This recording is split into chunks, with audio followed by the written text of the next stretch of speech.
Welcome to Good God, conversations that matter about faith and public life. I'm your host, George Mason, and I'm delighted to welcome to the program today Beril Berk.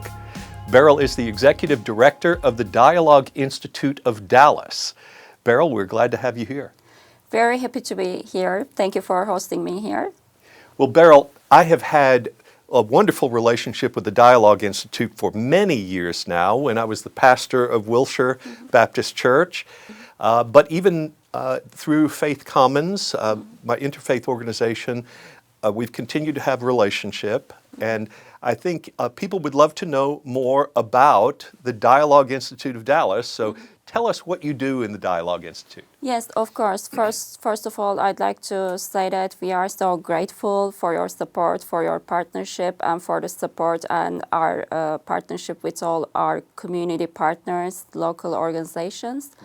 Dialogue Institute Dallas is a local nonprofit organization located in Richardson, but serving the greater DFW area. We have volunteers, members, other than our community partners. As a background, we are mostly from Turkey, but not necessarily. We have members, volunteers from other countries too. And our members are practicing Muslims. And we have our local members, great people like you, on our advisory boards. And at the Dialogue Institute, we focus on interfaith dialogue and intercultural dialogue, and we organize programs for bringing people together from diverse backgrounds, because when you sit at a table, talk to each other, if you have prejudices, you can overcome those kind of prejudices. Yes. Most of the time, we see people even becoming close friends.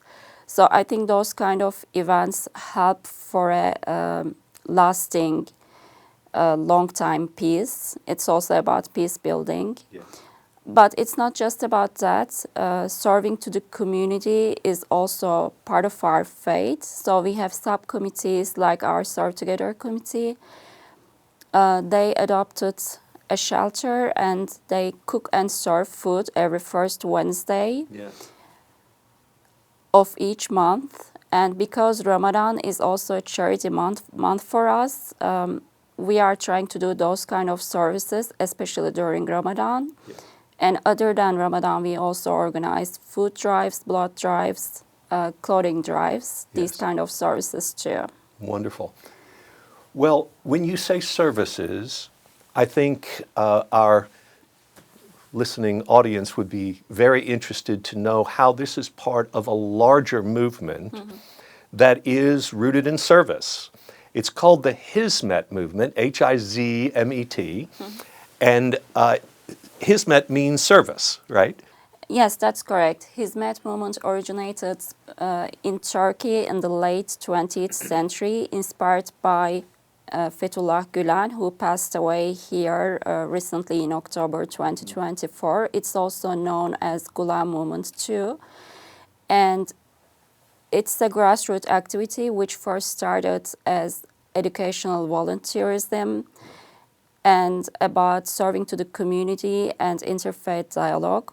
When it emerged back in Turkey in late 20th century, the society was very divided politically, and there was a turbulence in Turkey, especially among youth groups, among college students, even though when you look at their college students, so that's why Hizmet movement more focuses on ethical values, building a strong and good character, and also being best at whatever you are doing. They go all together. Yes.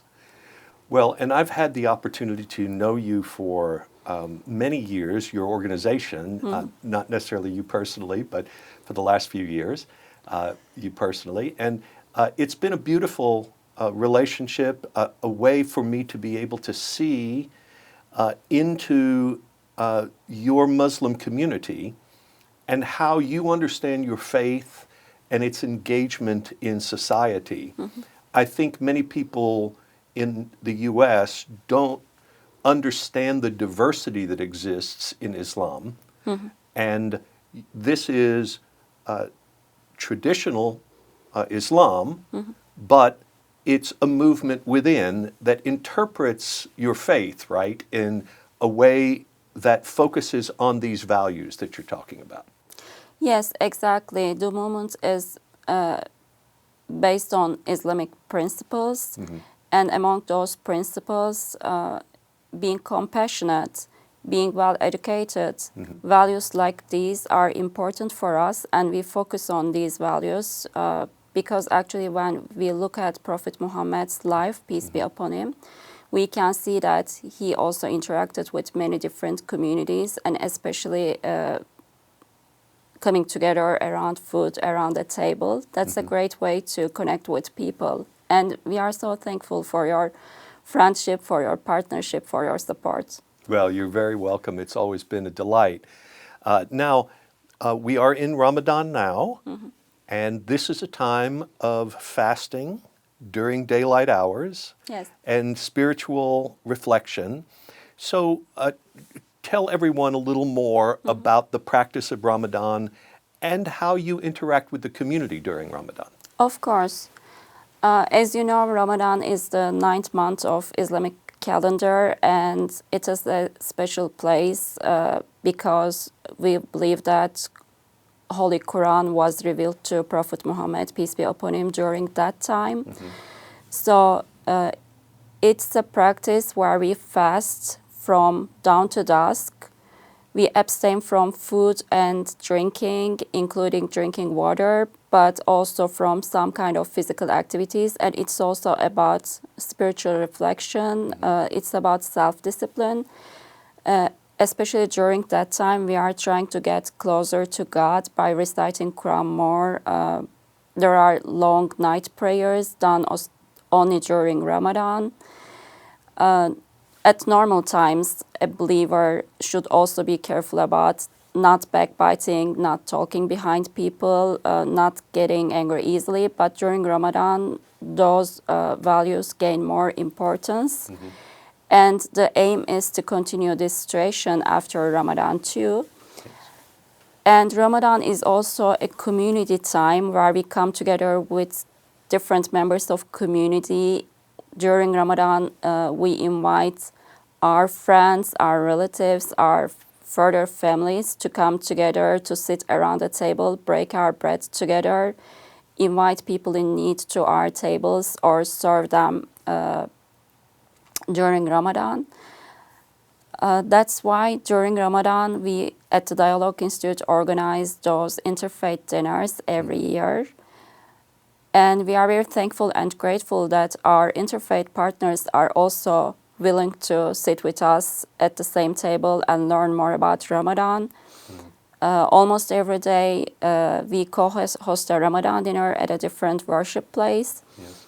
And we are also making a Ramadan presentation. One of our members tells about Ramadan from their experience. This year, in total, we have 26 Ramadan interfaith Ramadan dinners. Wow. Yes. Yes. So 4 of them are at our place. We had the first one yesterday. It was a community iftar dinner. Usually city officials, our local friends attend together with our members. And we are having one next week, hopefully.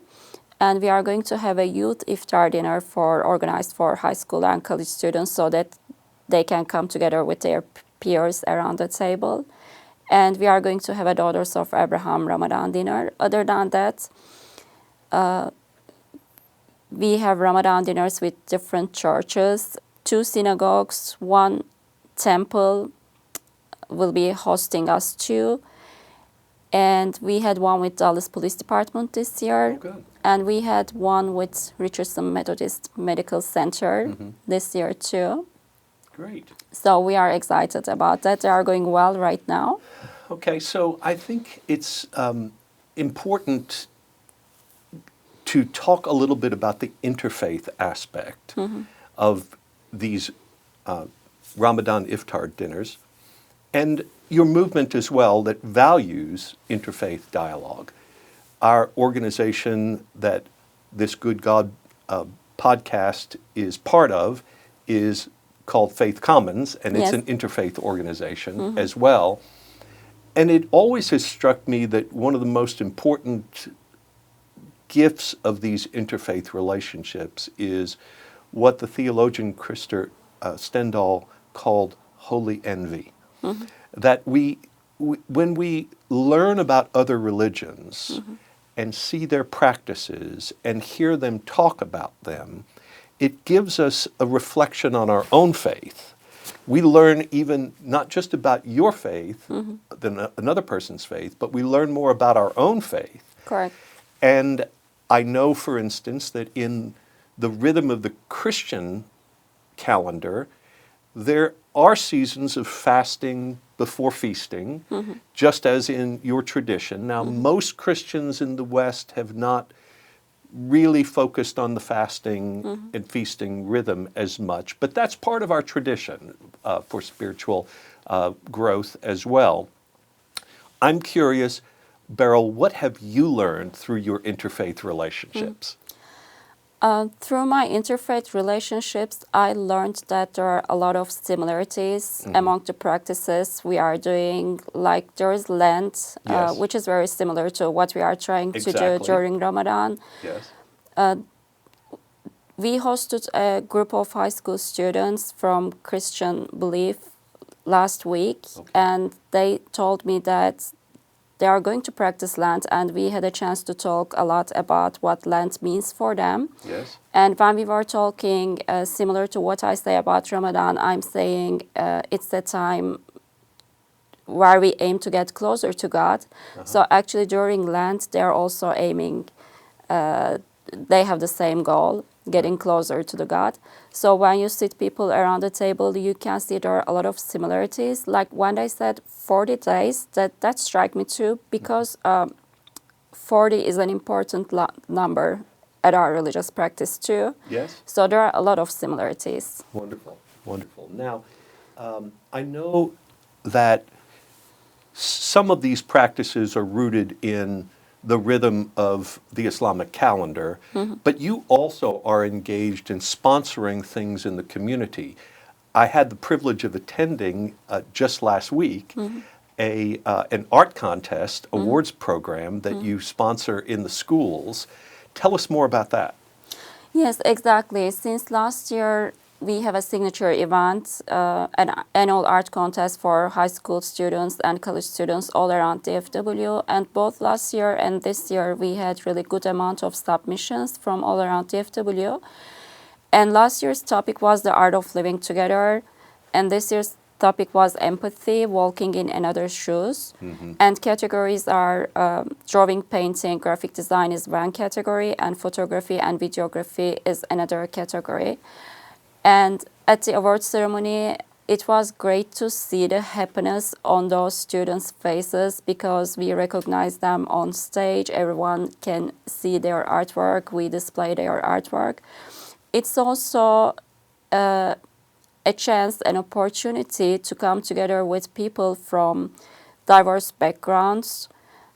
Sometimes you don't meet everyone at the church or at a worship place, but you can reach out to other people too, and you can get to know each other better. And actually, after last year's award ceremony, we had a winner. She was among top 10. And totally by coincidence, both a Muslim student and she drew a picture, created an artwork very similar to each other. Both of them drew a Muslim woman, a Jewish woman. They were crying and they both wished peace. That was very interesting. And actually, then she reached out to us. She's been an inspiration, and we started a youth group at the Dialogue Institute, Salam Shalom youth group. Salam Shalom. Yes. Yes, so salam Yes. would be the word for peace Yes, in Arabic, exactly. and shalom, peace in Hebrew. Yes. Yes. And they knew nothing about each other's culture or religion. Like Yes. a Muslim student from the Dialogue Institute, they even did not know what a rabbi meant. And other students, Jewish students, they did not know what an imam meant. Yes. And they made presentations during 6 weeks about religion, about their culture, about their practices. And every week we included an activity like a water marbling activity, community service activity, social activity. And they continue to see each other. They are still seeing each other.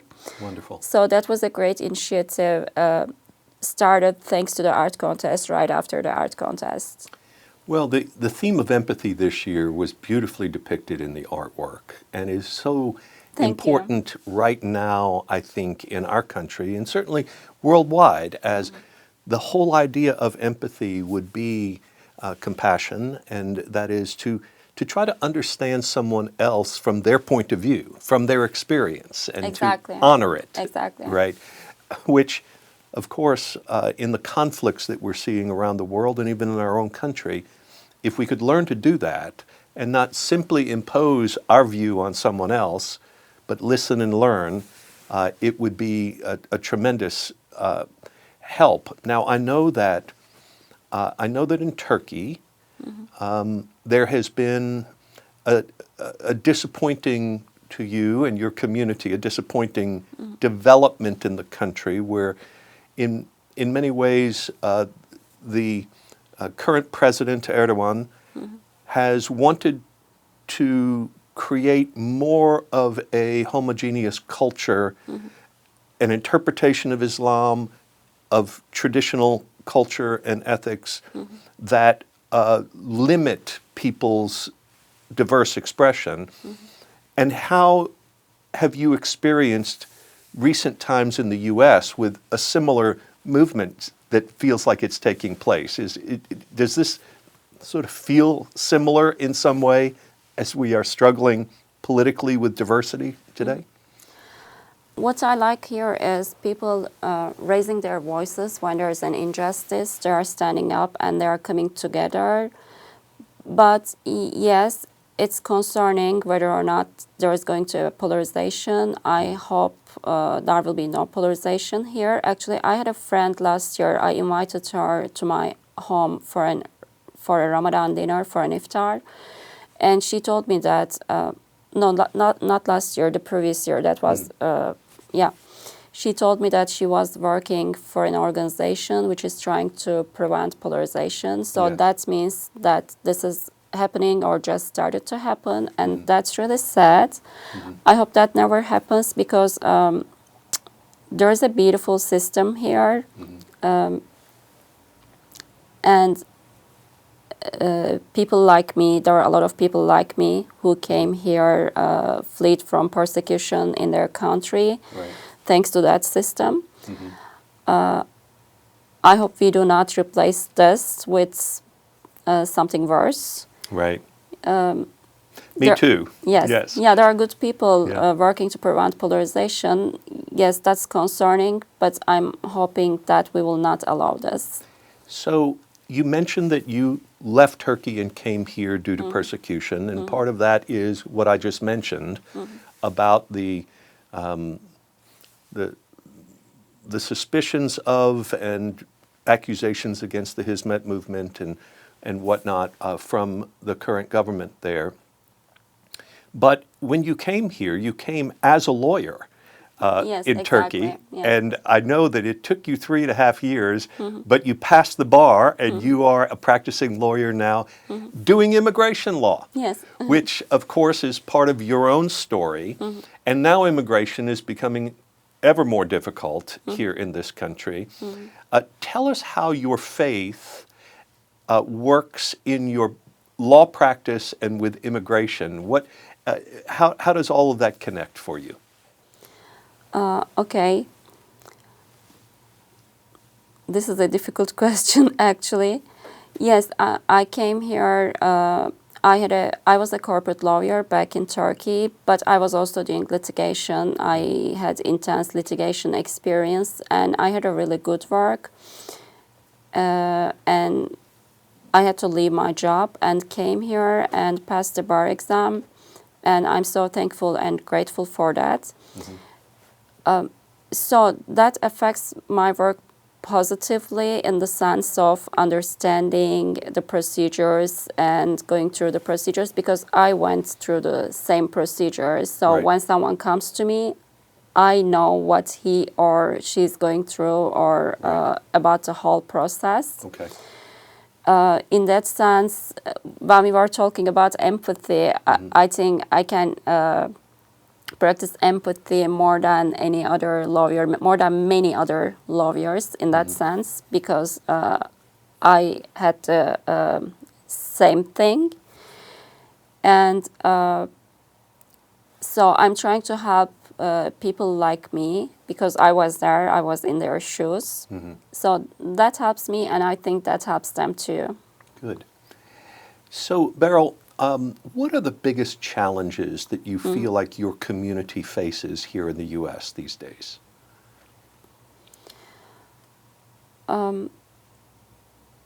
I mean, we are trying to do our best to serve the community which we are in, either through volunteering. We also support our community. We need to support young generations. We give scholarships. Our umbrella organization, Raindrop of Dallas, they give scholarships to people who are in need, because, as I said, education is very important. We want our youth to be educated people, going to good schools.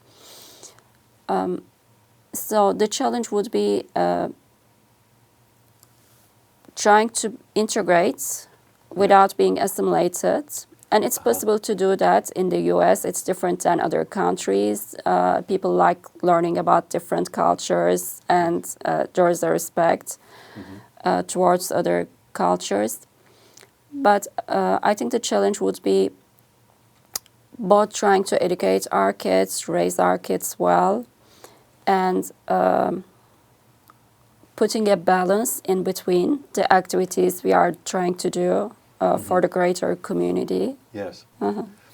Well, I think there's a lot of testimony that people have who are immigrants of the difference between those who are first-generation immigrants and second-generation immigrants, right? So Exactly. the way your children are experiencing things are probably different from the way you have.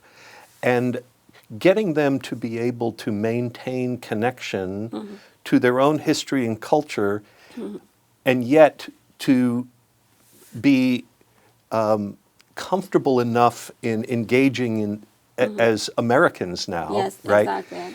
What are the challenges you feel like you have there?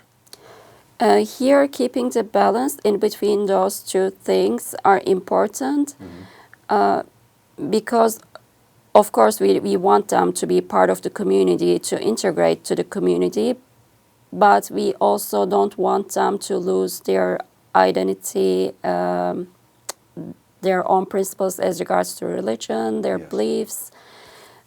Keeping that balance is difficult. And I have two boys. Yes. One came here when he was 8 years old. He still speaks Turkish very well. He can read. He can still read, but probably he's not going to be able to read in Turkish in future. And the younger one, he came here when he was 1.5 years old, and he's native in English. He says he's an American. Yes. So Right. Right.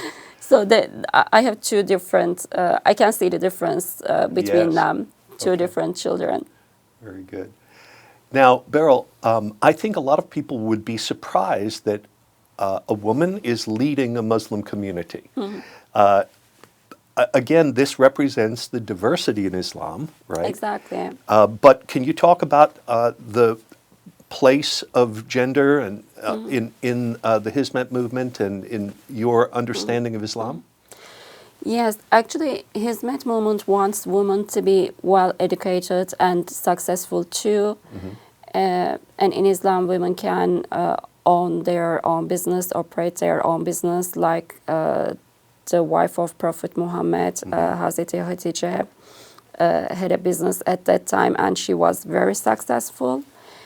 I have an anecdote about that. During Ramadan, we are making presentations at the places where we go, and so we want different people to present. Sometimes it's men from our community, sometimes women. I was talking to one of the places who is going to host us towards the end of Ramadan, and last year a man made a presentation there. This year it's a man again, and when we were talking about the details, they asked me, "Oh, it's a man again." So I said, "I'm the boss here. I chose him to present." Yeah. Very good. Yes. Yeah. But it's not necessary. It could be either way. Yeah. Yes, Yeah. yes. A lot of my friends who are women are also presenting too. Right. Yes. Right. Very good. Well, I think that this is something that even in our Christian tradition, we have difference of opinion about, right? What is the role of men and women in the community?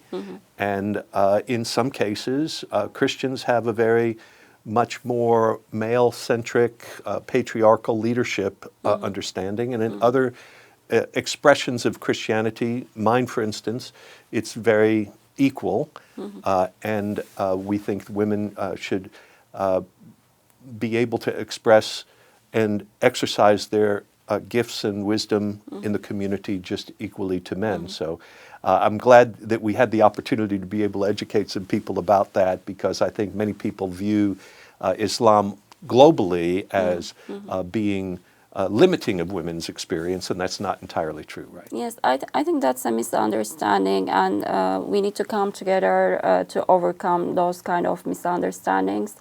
Because what I observe is, yes, as you said, similar to Christianity, there is a diversity in Islam. There are different practices.